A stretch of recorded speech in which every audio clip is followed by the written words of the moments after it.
Assalamualaikum warahmatullahi wabarakatuh.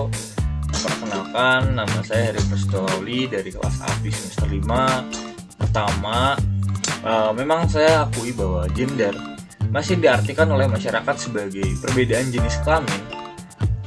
Dan di sini masyarakat belum sepenuhnya memahami bahwa gender adalah suatu konstruksi atau budaya tentang peran fungsi dan tanggung jawab sosial antara laki-laki dan perempuan. Nah, kondisi ini bikin atau ngebuat kesenjangan peran sosial dan tanggung jawab sehingga banyak terjadi diskriminasi terhadap perempuan khususnya. Nah, ketidakadilan gender merupakan bentuk perbedaan perlakuan terhadap alasan gender atau perbedaan jenis kelamin antara perempuan dan laki-laki, seperti nanti ada pembatasan peran, terus penyingkiran atau pilih kasih yang mengakibatkan terjadinya pelanggaran atas pengakuan hak asasinya maupun hak dasar dalam bidang sosial, politik, ekonomi, budaya, dan lain-lain.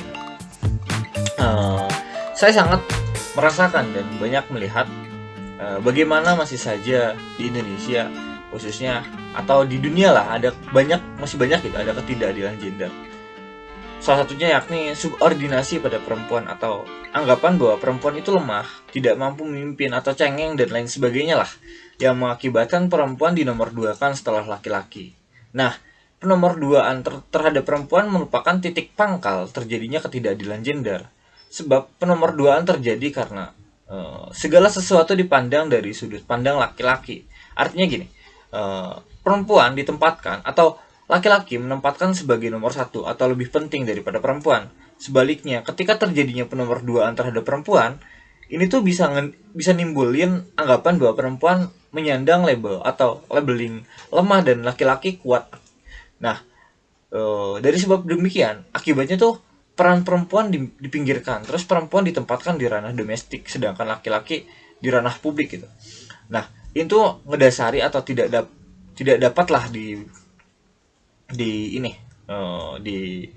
dibenarkan, karena ini tuh ngerugiin banget gitu bagi perempuan. Perempuan yang bekerja di luar rumah tangga masih aja kan banyak yang dibebani dengan pekerjaan-pekerjaan domestik dan sosial tanpa dibarengi dengan pembagian kerja yang adil antara laki-laki dan perempuan. Nah, hal demikian mengakibatkan konsekuensi yang lebih berat gitu. Ini kekerasan kepada perempuan atau dalam hal ini serangan terhadap fisik maupun integritas mental psikologis seseorang.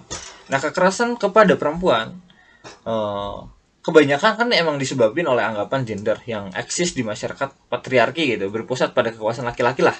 Misalnya ada anggapan gini, perempuan itu lemah atau pasrah dan menjadi objek seksual doang gitu, sehingga perempuan ditempatkan sebagai objek yang mudah diserang.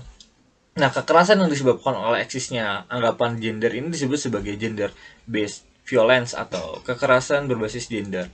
Nah, kekerasan terhadap perempuan seringkali memang identik dengan kekerasan berbasis gender gitu kan. Misalnya terjadinya kekerasan dalam rumah tangga. Wah, udah banyak lah, maupun baik itu artis atau masyarakat bawah juga kan, itu tuh udah banyak banget. Perempuan itu emang dianggap mempunyai kedudukan lebih rendah dari suami, sehingga suami dapat melakukan kekerasan terhadap istri seperti memukul, terus membentak, dan lain-lain.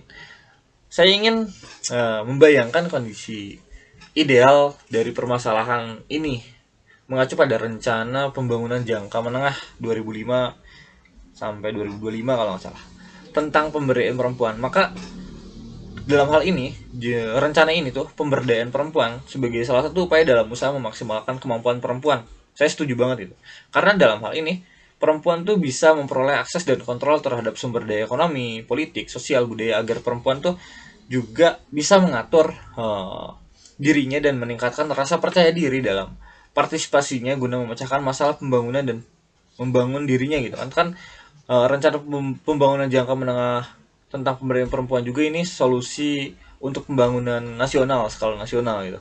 Jadi pemberdayaan perempuan juga menjadi sebuah proses sekaligus menjadi tujuan dalam pemberdayaan masyarakat untuk mewujudkan masyarakat yang mandiri terus setara, untuk memanfaatkan potensinya guna membantu masyarakat yang lebih adil. Sesuai kan dengan konsep Qiraah Mubadalah yang emang nggak memandang laki-laki dan perempuan, karena subjek perempuan maupun laki-laki ini tuh ada di tempat yang sama, ada di bottom yang sama, ada di top yang sama, jadi setara gitu, nggak ada yang di bawah, nggak ada yang di atas. Sebab kalau dalam qiraah mubadalah, Tuhan tidak pernah memandang jenis kelamin, tapi yang Tuhan lihat hanya tingkat ketakwaannya. Jadi dalam hal ini adil dalam gender serta mempunyai relasi yang penuh dengan kemaslahatan gitu. Mungkin sekian dari saya. Wassalamualaikum warahmatullahi wabarakatuh.